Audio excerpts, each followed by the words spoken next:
September 2nd, 1944. Somewhere along Route Nationale, 13 between Alençon and Chartres, France. Lieutenant Hans Weber of the German 7th Army's intelligence section stood motionless behind a stone wall, his field glasses trained on the road below. What he witnessed in those next 11 minutes would shatter every assumption the Wehrmacht High Command had made about American logistical capacity. The convoy began appearing around the bend at 6:30 hours. One truck, then 5, then 20, then too many to count individually. Each vehicle, identical to the last, painted the same olive drab, spaced at precise intervals, moving at speeds that seemed reckless for vehicles carrying ammunition and fuel. Weber started counting, making hash marks in his notebook. At the 10-minute mark, he had documented 217 vehicles. The convoy showed no signs of ending. This was supposed to be impossible. German intelligence had calculated with Prussian precision that American supply lines would collapse under their own weight once Allied forces pushed beyond 50 kilometers from the Normandy beachheads. The mathematics were clear, the logistics were unsustainable. Victory would come not from battlefield heroics, but from the simple reality that American trucks could not deliver sufficient tonnage across the French countryside to feed, arm, and fuel multiple advancing armies simultaneously. Yet here, on a Tuesday morning in early September, Weber watched physical evidence that contradicted every report his superiors had issued since D-Day. These were not scattered supply vehicles making desperate individual runs. This was an organized, systematic, relentless flow of material moving eastward with mechanical precision that spoke to industrial capacity Germany had never possessed and could not match. If you're enjoying this deep dive into the story, hit the subscribe button and let us know in the comments from where in the world you are watching from today. The crisis that created this moment had been building since July 25th, when Operation Cobra shattered the Normandy stalemate. American heavy bombers had dropped over 4,000 tons of high explosives in less than an hour, creating a 5-mile-wide corridor of devastation through which Lieutenant General Omar Bradley's forces poured. Within days, Lieutenant General George Patton's Third Army, officially activated on August 1st, exploded through the gap like water through a burst dam. Patton's armoured columns raced across France at speeds that shocked both sides. On some days, his spearheads covered 80 miles, distances German planners insisted required weeks to achieve, while maintaining viable supply lines. By mid-August, Allied forces had encircled German units in the Falaise pocket, destroying or capturing tens of thousands of enemy soldiers. Paris beckoned. Beyond Paris, the German frontier itself seemed within reach, but spectacular tactical success created an unprecedented logistical nightmare. 28 American and British divisions were advancing simultaneously on a front stretching from Brittany to the Moselle River. Each division in active combat consumed approximately 700 tons of supplies daily. Everything from tank ammunition measured in hundreds of shells per day to medical supplies, rations, replacement uniforms, and thousands of other items. The arithmetic was brutal. Roughly 21,000 tons per day needed to move from the Normandy beaches to units already 200 miles inland and pushing farther east every sunrise. The Supreme Headquarters Allied Expeditionary Force faced a paradox of success. The very air campaign that had prevented German reinforcements from reaching Normandy in June had systematically destroyed the French railway network. Bridges spanning major rivers lay in ruins. Marshalling yards resembled lunar landscapes. Rail lines had been cut in thousands of locations. Rolling stock had been systematically destroyed wherever Allied bombers could find it. The destruction that paralyzed German logistics in early summer now threatened to strangle the Allied advance in late summer.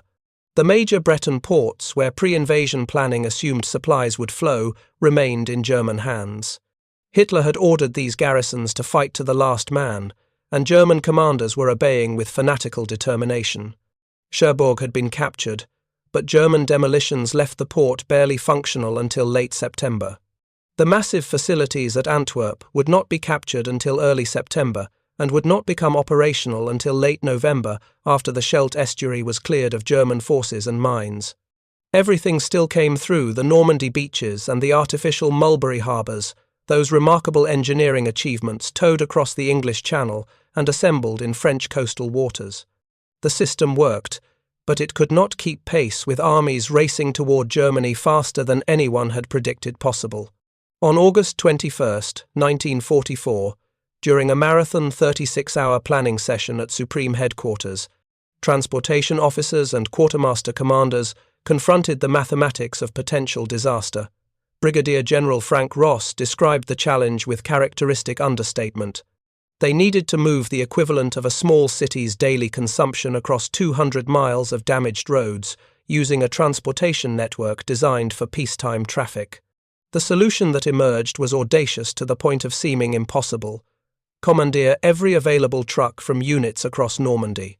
Establish dedicated one-way highways closed to all civilian traffic and most military traffic. Create a continuous conveyor belt of supplies, operating 24 hours daily, 7 days weekly, until either the port at Antwerp opened or the trucks physically wore out from constant operation. The name came from American railroad tradition. Since the 1890s, express freight trains carrying perishables or priority cargo had been marked with red balls. All other rail traffic was required to yield absolute right-of-way. The designation meant urgency, priority, and relentless forward motion. Now it would be applied to what would become the most famous truck convoy operation in military history, the Red Ball Express. Lieutenant Colonel Gordon Graul received orders that were blunt and uncompromising. Assemble a fleet of trucks, find drivers capable of operating them continuously under combat conditions. Get the entire operation running within 96 hours. The advance could not wait.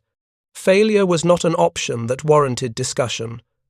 Graul immediately began scouring units across the Normandy lodgement area, like a man possessed by deadline fury. Artillery battalions were ordered to surrender their prime movers. Anti-aircraft units contributed their transport vehicles. 3 entire infantry divisions were stripped of their organic truck companies. Engineer units gave up construction vehicles. Any formation whose duties were deemed non-critical to immediate combat operations found itself contributing vehicles and drivers within 72 hours. Working with minimal sleep and maximum coffee, Graul assembled approximately 6,000 trucks. The vast majority were GMC CCKW, 2.5-ton 6x6 trucks, universally called Jimmies by American soldiers. Additional numbers of Dodge, 1.5-ton trucks and various support vehicles filled out the fleet. The trucks themselves represented monuments to American industrial standardization. The GMC CCKW had been designed in 1941, entering full production in 1942. General Motors built more than 562,000 of them during the war years at plants across the United States. Each truck required approximately 2,500 parts manufactured by suppliers in dozens of states, then assembled on production lines operating around the clock 7 days weekly. The 6-cylinder engine produced 91 horsepower and could push a loaded truck to 45 miles per hour on decent roads. The 6-wheel drive system provided remarkable mobility on muddy or damaged surfaces. The truck could ford water 3 feet deep, climb grades up to 60 degrees, and with proper maintenance cover hundreds of miles without major mechanical failures. It was not sophisticated. It was not elegant. It was reliable, repairable, and available in vast numbers that German industry could never match. But trucks were only half the equation. Graul needed drivers and mechanics. 46,000 men total, operating in 2-man teams to allow continuous operations without rest. The demand was staggering in an army already stretched thin across multiple theaters. The solution emerged from the uncomfortable realities of American military segregation. The Quartermaster Corps, where approximately 75% of personnel were African American soldiers, became the primary source of drivers. United States military policy in 1944 remained rigidly segregated by both official regulation and unofficial prejudice. Military planners, influenced by racist assumptions that had no scientific foundation but deep cultural roots, had relegated most black soldiers to service and support roles. The prevailing belief among white military leadership held that African Americans lacked the intelligence, discipline, and courage needed for combat operations. These beliefs, which battlefield performance would thoroughly disprove, shaped personnel policies throughout the conflict. What was intended as discrimination would inadvertently create an opportunity for these soldiers to make contributions so vital that even their bitterest critics would be forced to acknowledge them. Private James Chappell of the 3916th Quartermaster Truck Company was among the thousands of young black men suddenly thrust into a mission of critical strategic importance. Years later, he would recall the moment his unit received orders with absolute clarity. They understood immediately that something unprecedented was happening. Officers were moving with urgency they had never witnessed before. They were told explicitly that they would be driving supplies to General Patton's armies and that if they failed, the entire advance into Germany would halt. They did not need lengthy explanations. They grasped instantly what was at stake. This was their opportunity to demonstrate capabilities that had been denied and doubted. This was their chance to prove that racist assumptions about their abilities were lies unsupported by evidence. Sergeant William McIntyre of the 514th Quartermaster Regiment remembered the briefing with different details but equal intensity. The white officers who addressed them were honest about dangers in ways that felt almost shocking. They were told the roads would be under observation by German aircraft. They were informed they might encounter enemy patrols or ambushes. They were warned that trucks would break down and require repair under fire. Then they were told that none of those obstacles mattered. The supplies had to reach the front regardless of what stood in the way, and they were the only ones who could make it happen. Some men felt fear, McIntyre recalled, but most experienced something they had been denied throughout their lives in segregated America: pride. They were finally being asked to perform work that genuinely mattered to the outcome of the war. Private Thomas Jefferson, who would drive for the Red Ball Express throughout its entire operational existence, came from a sharecropping family in Alabama. He had grown up operating farm tractors and trucks on dirt roads. When drafted, the Army assumed he would be suited only for manual labor. Instead, his driving experience made him valuable.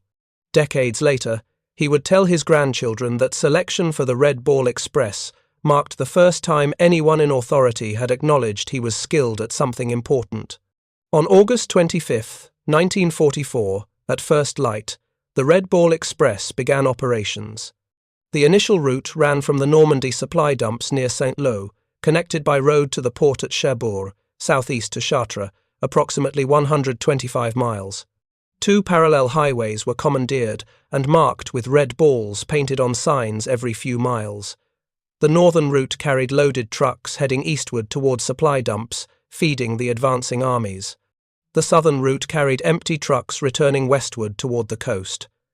Military police from the 793rd Military Police Battalion were stationed at every major intersection with explicit orders: keep the highways clear of all civilian traffic and all non-Red Ball military vehicles. Any truck not displaying the Red Ball insignia would be turned away regardless of the rank of its driver or the supposed urgency of its mission. The trucks began rolling at dawn. Within hours, the operation established patterns that would continue with only minor modifications for 83 days. Convoys theoretically consisted of 5 trucks minimum, spaced 60 feet apart, moving at regulated speeds of 25 miles per hour. In reality, the careful plans drafted during the 36-hour planning marathon began disintegrating almost immediately under the pressure of necessity. Individual trucks departed Normandy the moment loading was complete, unable to wait for full convoys to form. Drivers, responding to urgent demands from combat commanders and to their own determination to prove themselves, disabled their engine governors to push speeds well above 50 miles per hour on straight road sections. The 60-foot spacing collapsed as drivers bunched together for mutual protection during daylight or spread out to reduce dust clouds. The orderly system gave way to organized chaos that somehow worked better than the regulated procedures originally envisioned. On August 29th, just 4 days after operations commenced, the Red Ball Express reached its absolute peak of scale and efficiency. 132 truck companies, operating 5,958 vehicles, carried 12,000, 342 tons of supplies, forward to the armies. It was a single-day record that would stand unmatched throughout the operation's existence. That day proved the impossible was achievable. That day demonstrated American logistics could support advances military theorists had declared unsustainable. That day vindicated every assumption Allied planners had made about American industrial capacity. The German reaction evolved from initial disbelief through grudging respect to something approaching strategic despair. Major Ernst Hoffmann, intelligence officer with the 15th Army, interrogated several captured American drivers in early September. His report, discovered in captured German military archives after the war, revealed the Wehrmacht's dawning comprehension of what they confronted. The prisoners were uniformly African American, leading initially to assumptions they were colonial troops from French Africa, serving under American command. Further interrogation revealed they were American citizens serving in supply units. They described a logistics operation of staggering magnitude. Each prisoner claimed thousands of trucks were engaged in continuous operations. They spoke of supplies being transported in quantities that seemed physically impossible to German officers, accustomed to chronic shortages of everything from ammunition to boots. Most striking to Hoffmann was their morale. Despite being relegated to non-combat roles by their own army's racial policies, they expressed fierce pride in their contribution to the war effort. One prisoner stated flatly that without their work, General Patton's advance would halt within days for lack of fuel and ammunition. German interrogators initially dismissed this as propaganda or empty boasting. Subsequent events across France proved it accurate. Hoffmann's report noted another detail that German commanders were recognizing across the entire Western Front. The American trucks are completely identical. They appear mass-produced on industrial scales we cannot replicate. Our motor transport consists of dozens of different models, many captured from occupied countries, each requiring different spare parts and unique maintenance procedures. The Americans have standardized their logistics to degrees that provide operational advantages we cannot overcome with superior tactics alone. The contrast between American and German logistics was even more dramatic than Hoffmann realized in that September interrogation room. While the Red Ball Express moved thousands of tons daily using motorized transport, German divisions in France remained heavily dependent on horse-drawn wagons for supply movement and artillery positioning. Of the 264 German divisions active across all fronts in November 1944, only 42 were fully armoured or mechanized. The remainder relied substantially on horses. Approximately 1.1 million horses served in the Wehrmacht at any moment during the conflict. A typical German infantry division required between 4,000 and 6,000 horses for transportation of supplies, ammunition, and towed artillery pieces. The horses required fodder measured in tons daily, water, veterinary care, and rest periods. They could not maintain speeds above walking pace for sustained periods. They could not operate continuously without breaks. They represented a logistical system from an earlier century, attempting to compete with 20th century industrial warfare, and failing catastrophically under the comparison. Colonel Heinrich Bauer, a staff officer with Army Group B, wrote in his personal journal about observing an American supply convoy from a concealed position near Verdun in September. His entry captured the psychological impact of witnessing Red Ball operations.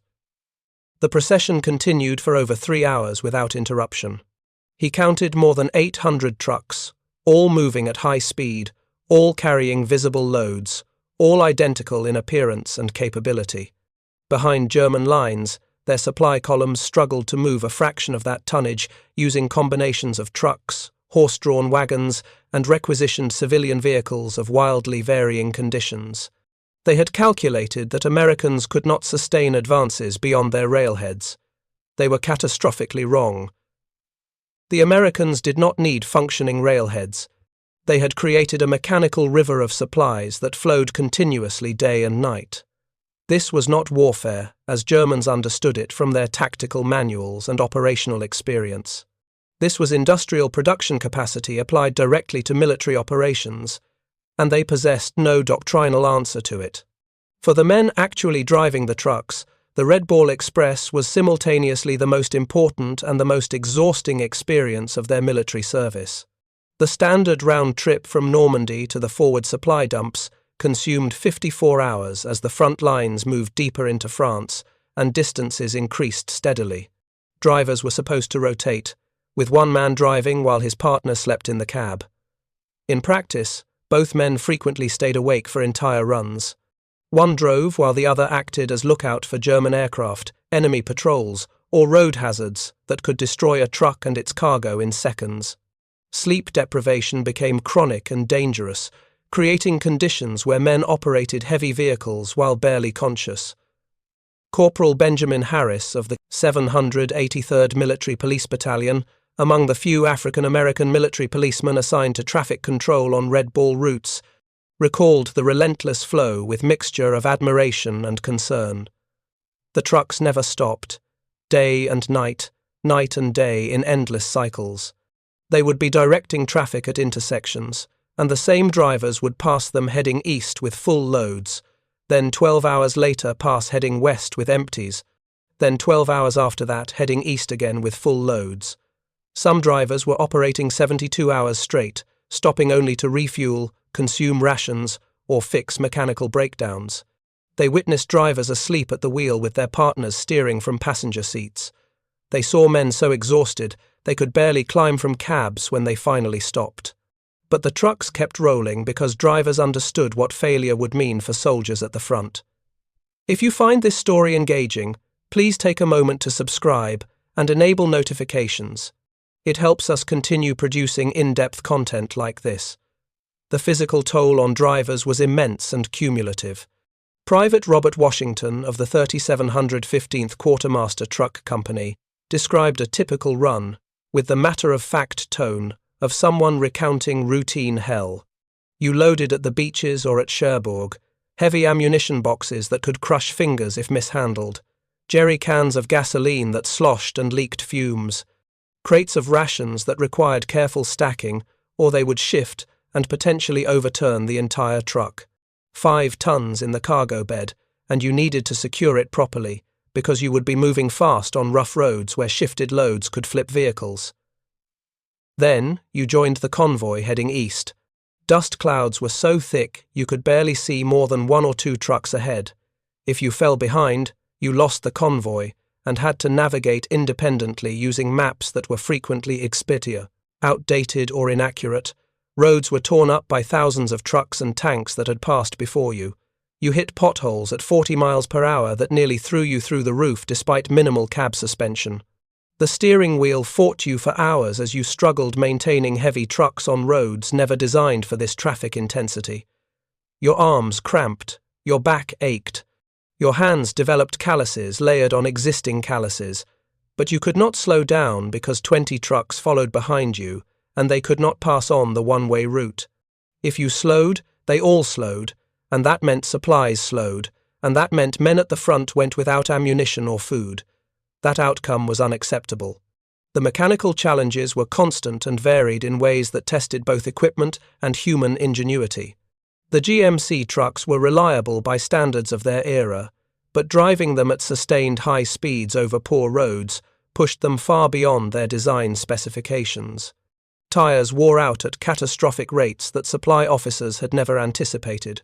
By the end of the Red Ball Express's 83-day operational period, more than 40,000 truck tires had been destroyed, worn down to canvas backing, or blown out entirely. Clutches burned out from constant shifting and hard starts with overloaded cargo beds. Transmissions failed from being pushed at maximum speeds for hours without relief. Brakes overheated and failed on downhill grades, forcing drivers to use engine braking and desperate prayers to slow multi-ton vehicles carrying explosive cargo. Trucks overloaded with supplies exceeding the official 5-ton limit regularly overturned on curves, spilling ammunition or gasoline across French highways, and sometimes killing or seriously injuring their crews. Each accident meant not just lost supplies but lost time as wrecks were cleared and surviving cargo transferred to other vehicles. Sergeant David Miller of the 3598 Quartermaster Truck Company became an expert at field repairs through necessity rather than formal training. They carried spare parts in the cab, crammed into every available space between and behind seats. Tools were strapped to exterior surfaces, secured with wire against constant vibration. When something broke, and mechanical failures were inevitable rather than exceptional, you pulled as far off the road as possible, repaired it as quickly as circumstances allowed, and returned to the convoy.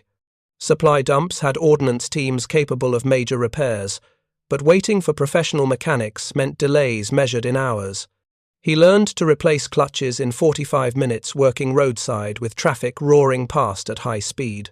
He replaced so many tires he could perform the task in complete darkness, working entirely by touch and muscle memory. The trucks absorbed brutal punishment, but they continued operating if maintained properly. The German trucks they occasionally observed broken down along roadsides told different stories.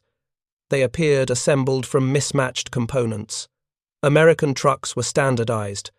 If one broke beyond field repair, you flagged down another truck, transferred what supplies could be carried, and hitched a ride forward. The trucks were replaceable industrial products. The supplies had to reach their destinations regardless of individual vehicle losses. The dangers extended beyond mechanical failures. German air power, though greatly diminished by August 1944 compared to earlier war years, still posed episodic threats when weather and opportunity permitted. Luftwaffe fighters and fighter bombers made occasional strafing runs on Red Ball convoys. Trucks loaded with gasoline or ammunition made especially tempting targets, where single cannon bursts could transform vehicles into infernos visible for miles. Some drivers placed sandbags on cab floors, hoping extra weight would provide protection against mine blasts, shrapnel. Others removed windshields entirely after learning that sunlight reflections on glass could attract German artillery fire from observation posts. Every adaptation represented lessons learned through casualties and near misses. Sergeant Lawrence Henderson of the 3715th Quartermaster Truck Company experienced the other major danger directly when his convoy encountered German combat patrols attempting to interdict supply lines. His account, preserved in unit histories, described reaching a bend in the road near the Belgian border where the first two trucks were immediately destroyed by a German 88mm anti-tank gun in prepared ambush position. The column halted immediately. The convoy commander, a white captain, ordered them to continue through the ambush without reconnaissance, apparently believing speed would minimize casualties. The drivers, all black soldiers who understood the difference between courage and suicide from hard experience, informed him they would only proceed if he led them personally in his jeep through the kill zone. The captain considered the implications of that challenge for a long moment, Henderson recalled, then found an alternate route that added 2 hours, but avoided the ambush. Henderson said that moment taught him something important about military service. Courage was not blindly following orders. It was understanding when orders would result in unnecessary deaths and finding better methods to accomplish missions. The racial dynamics of the Red Ball Express were complex, contradictory, and often painfully absurd in ways that highlighted American hypocrisy. United States Army segregation policies remained rigidly enforced, even as black and white soldiers worked toward the identical objective of defeating Nazi Germany. Black drivers were required to serve in segregated units, sleep in segregated quarters when time permitted sleep at all, and face discrimination even while performing duties that white officers acknowledged as essential to victory. Private Eugene Richardson recalled the bitter irony with weary frustration of someone who lived it daily. They were instructed not to fraternize with white soldiers during off-duty hours. Maintaining segregation was considered important even in combat zones. But on the roads, when you were transporting ammunition to white combat units that needed it desperately to survive, suddenly nobody cared about your skin color. White infantry would cheer and wave when they saw Red Ball convoys approaching with supplies. They understood those supplies meant they could continue fighting, keep advancing, stay alive another day. But once trucks were unloaded and headed back west, drivers were expected to remember their assigned place in America's racial hierarchy. You accepted it because that was the only way to serve your country in that era. But you never forgot the contradiction. You never stopped feeling the injustice of it. Some white Red Ball drivers, a minority of the workforce but present nonetheless, later reported being surprised to learn that most of their fellow drivers were black. The routes were so extensive and operations so continuous that different units rarely interacted directly except at supply points. Harold Davidson, a white driver from Pennsylvania, told of informing another soldier he drove for the Red Ball Express. The soldier looked at him with obvious surprise and asked why he was not black. The question revealed how thoroughly the Red Ball had become identified with African American soldiers even during its brief operational existence, and how segregation created ignorance even among those serving in the same vast operation. Friction between black and white drivers occasionally became more serious than mere surprise or ignorance. Multiple veterans recalled incidents of white drivers deliberately attempting to prevent black drivers from passing on roads, using their trucks to block or intimidate. These actions created dangerous situations in what was already a hazardous operation. The Army, focused entirely on maintaining supply flow, generally ignored these incidents unless they resulted in actual accidents or significant delays that affected tonnage delivery. Yet there were also moments of genuine respect that transcended the racial barriers of the era, moments that hinted at what could become possible in a less prejudiced future. An armored division commander whose specific identity was not recorded in official documents but whose words were preserved in unit histories credited Red Ball drivers with enabling his tank battalions to continue operations. Those black drivers delivered gasoline under constant fire. He would not want their assignment. They possessed what it takes to perform under pressure. A tank commander from the 4th Armored Division stated the simple truth plainly. Without the Red Ball, we could not have moved forward. They were all black drivers, and they delivered supplies in the heat of combat. Tank crews would be in their vehicles praying for Red Ball convoys to arrive with fuel and ammunition that meant survival. General Patton, whose racial views were typical of his generation and Southern upbringing, nonetheless recognized the essential contribution of the Red Ball Express to his operational successes. He told his staff that the 2.5-ton truck was their most valuable weapon. While this praise stopped short of explicitly acknowledging the race of most drivers, it represented grudging recognition from a commander not known for praising service troops. Patton understood with brutal clarity that tanks without fuel were expensive sculptures, artillery without ammunition was useless metal, infantry without rations could not fight. The humble supply truck driven by men his society considered inferior made his famous advances operationally possible. By early September, the Red Ball Express faced its ultimate test of sustainability. Patton's Third Army, having raced across France at unprecedented speeds, ground to sudden halt near the Moselle River, tantalizingly close to the German border. The problem was not German resistance, though that was increasing as defending forces fell back toward their homeland. The problem was gasoline measured in hundreds of thousands of gallons. Patton had requested 400,000 gallons for continued operations. He received 32,000 gallons, barely enough to maintain defensive positions. Third Army's tanks, which had been averaging 60 to 80 miles per day through August, sat immobile with empty fuel tanks.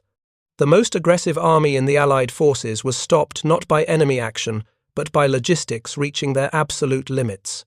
The supply crisis of September 1944 became one of the most controversial command decisions of the entire European campaign.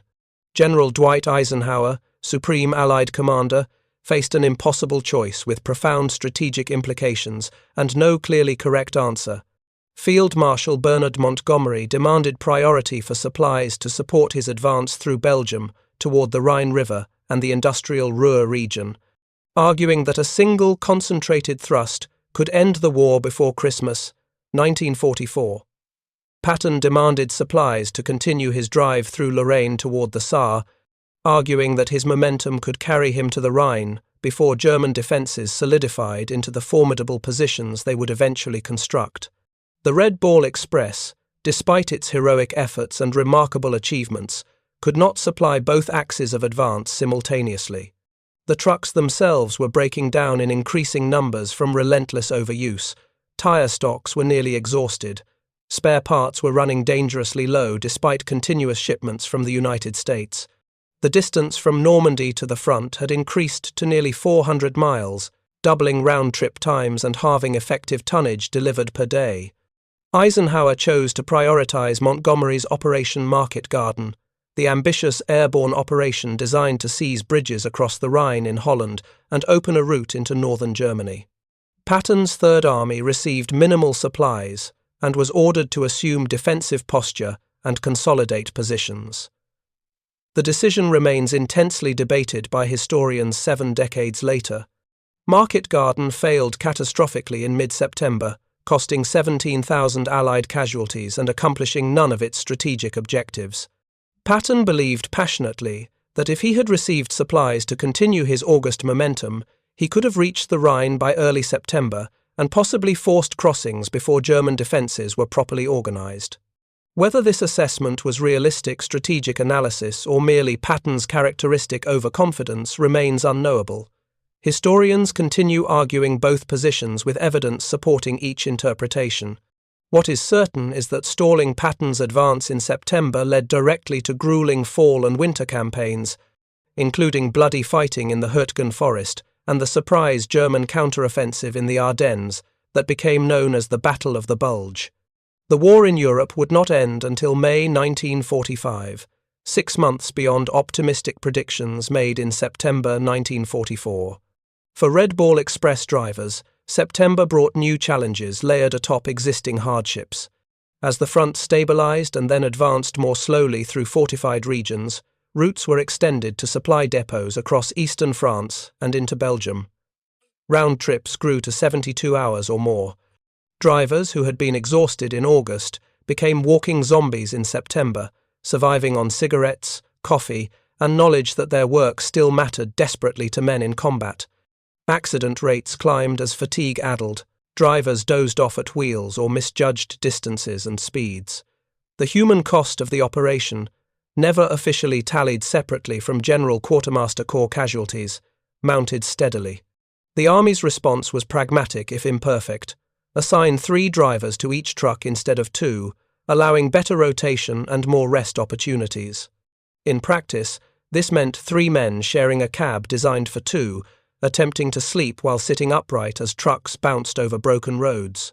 Corporal James Rooker described the absurd impossibility of it. You tried to sleep sitting up between the driver and the door. Every time you started dozing, you hit a pothole and your head banged against the roof or window frame. You gave up trying to sleep and just talked to keep the driver awake and alert. Then, when it was your turn to drive, your partner tried to sleep while you hit the same potholes. It was impossible. They were all running on fumes physically and mentally. The reward for this sacrifice came in the most basic and welcome form: official recognition from the highest command levels. In October 1944, General Eisenhower issued a message to Red Ball Express personnel that was read at formations across all transportation companies. The Red Ball line is the lifeline between combat and supply. To it falls the tremendous task of getting vital supplies from ports and depots to combat troops when and where such supplies are needed, material without which the armies might fail. To you, drivers and mechanics and your officers who keep the Red Ball vehicles constantly moving, I wish to express my deep appreciation. You are doing an excellent job. For men who had been told throughout their lives by American society that they were inferior, that they lacked intelligence and dedication for important work, these words carried profound weight. Sergeant Thomas Hall kept a copy of Eisenhower's message for the remainder of his life, carefully preserved in a worn envelope. It was not much, he would tell his grandchildren decades later.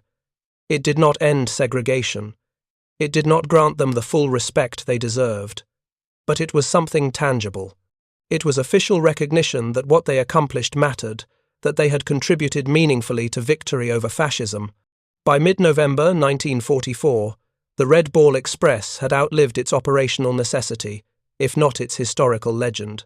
The massive port facilities at Antwerp, captured in early September, finally became fully operational in late November after engineers cleared the Scheldt estuary of German forces and naval mines. French rail lines, repaired by engineer battalions working at astonishing speeds, began handling increasing tonnages of supplies.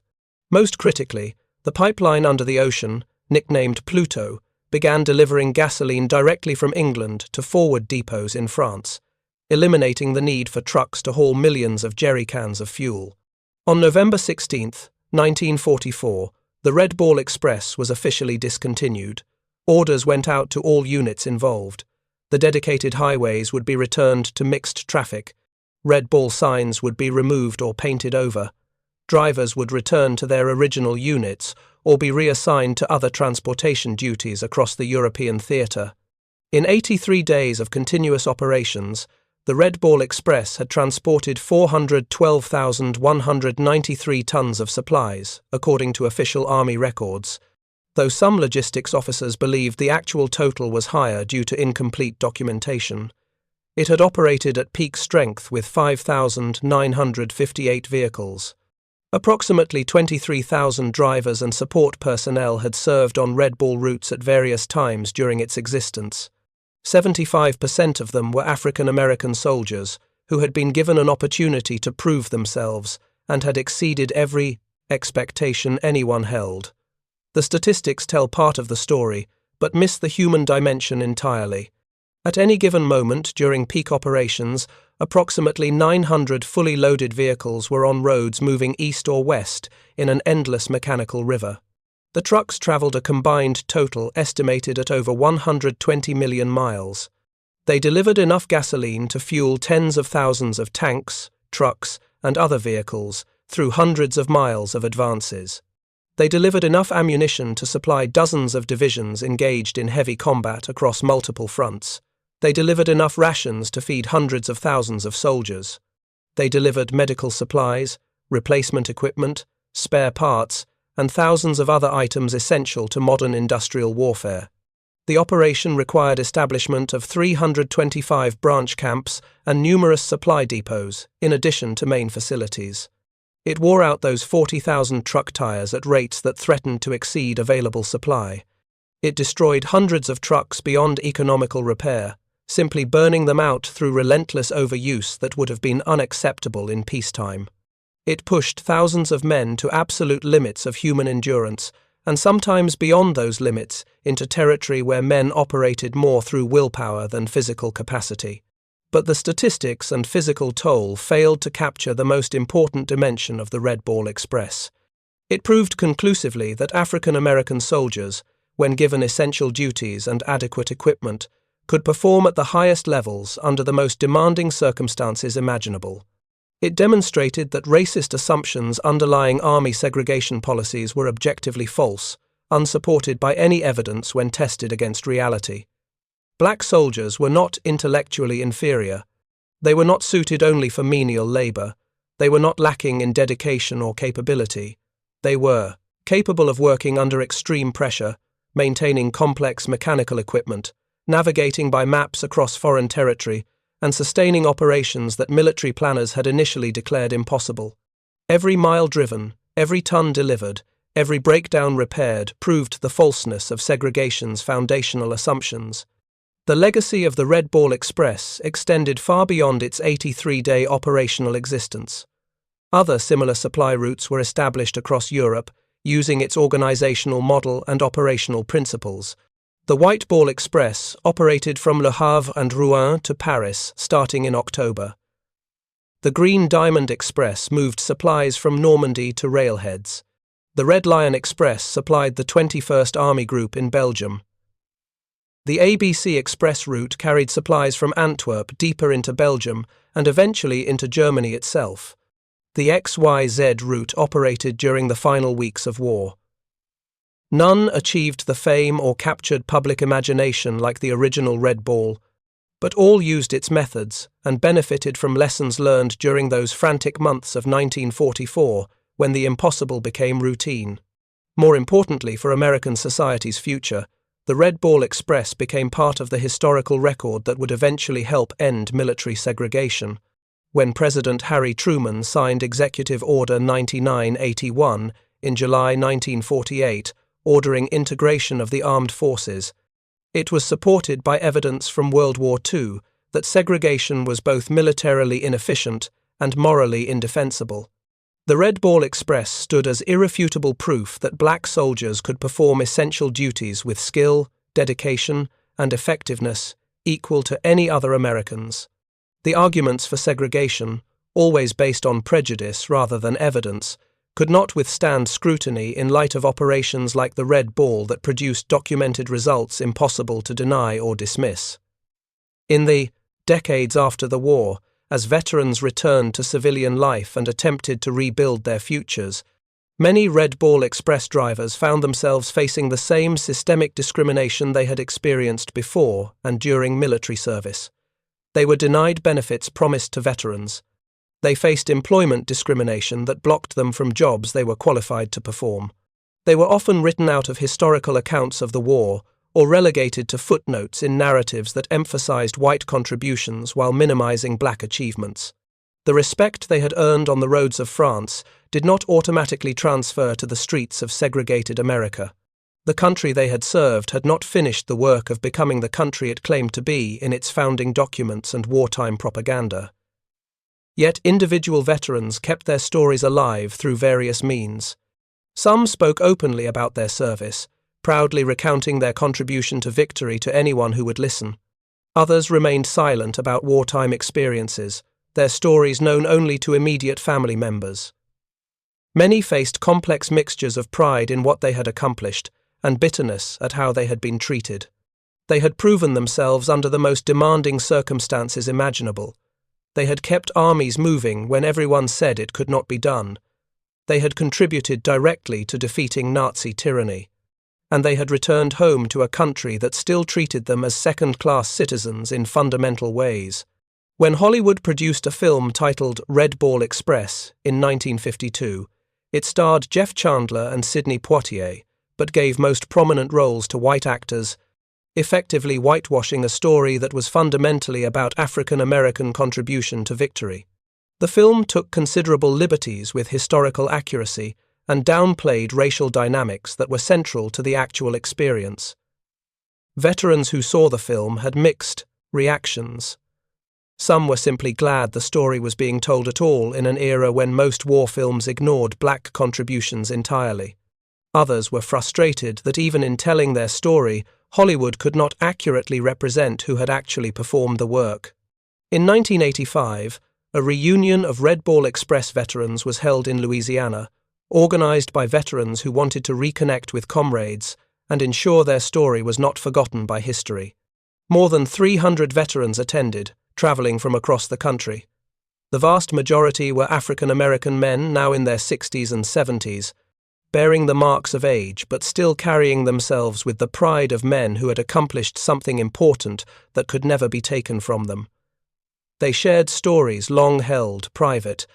They reconnected with men they had served beside 4 decades earlier, under conditions none had experienced since. They reflected together on what their service had meant both at the time and in the long decades since, processing experiences through the wisdom that only time and distance provide. Former Sergeant James Rookard, who had survived the war and built a successful life despite obstacles placed before him, spoke to assembled veterans with emotion barely contained. They hauled anything General Patton needed. They took supplies all the way to front lines, back and forth in endless cycles. Some of their fellow drivers ran into ambushes and never came home. His own company had been fortunate, avoiding the worst of enemy action, though there was shooting around them constantly. His worst memories were seeing trucks explode and being afraid he might be killed any moment. But they kept rolling because they knew that if they stopped, the advance stopped, and men died who might have lived. Former Corporal Thomas Hall, reflecting on broader historical significance, added his perspective with the wisdom of age and experience. The army had not wanted to give them important jobs because of their race. They gave them the Red Ball because they had no choice, because there were not enough white drivers, because the segregation system left them short of personnel where they needed it most. But once they had the chance, once someone finally gave them an opportunity to prove themselves, they showed what they could do. They proved they could handle responsibility. They proved they could work as hard as anyone. They proved they could contribute to victory in meaningful ways. That, he insisted, was what he wanted his grandchildren to understand and remember. They were not given respect because of their race. They earned it mile by mile, truck by truck, day after day through actions that could not be denied or dismissed. The veteran who perhaps captured the essence of the Red Ball Express experience most eloquently was Sergeant Washington Rector, speaking at that same 1985 reunion with a voice that carried 4 decades of reflection. Young people today ask what it was like to serve in a segregated army, to fight for a country that did not treat them as equals. He told them it was hard. He told them it was unjust in ways that should shame the nation. But he also told them they did it anyway because they believed that if they proved themselves, if they showed what they could accomplish when given the chance, they could help change things for those who came after them. The Red Ball Express was not just about moving supplies from one place to another. It was about moving their people forward, about proving that limitations placed on them by racism were lies with no basis in reality. They could not integrate the army by themselves. They could not end discrimination by driving trucks, but they could do their part in the larger struggle. They could show that when America needed them most, they would answer the call even when America did not always answer theirs. The military impact of the Red Ball Express was acknowledged by commanders on both sides of the conflict. Colonel John Eisenhower, son of the Supreme Commander and himself a career military officer, stated with characteristic directness that without the Red Ball truck drivers, the advance across France could not have been made at the speeds achieved in August and September. General Patton, despite his many personal flaws and prejudices, recognized the fundamental military truth that armor without fuel was sculpture, that infantry without ammunition was helpless, that armies without supplies could not fight effectively.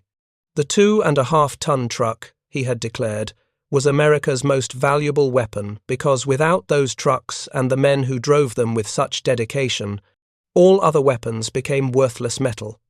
The German perspective, preserved in captured documents and post-war interviews with surviving officers, revealed a dawning understanding that they had fundamentally misunderstood the nature of American warfare and industrial capacity.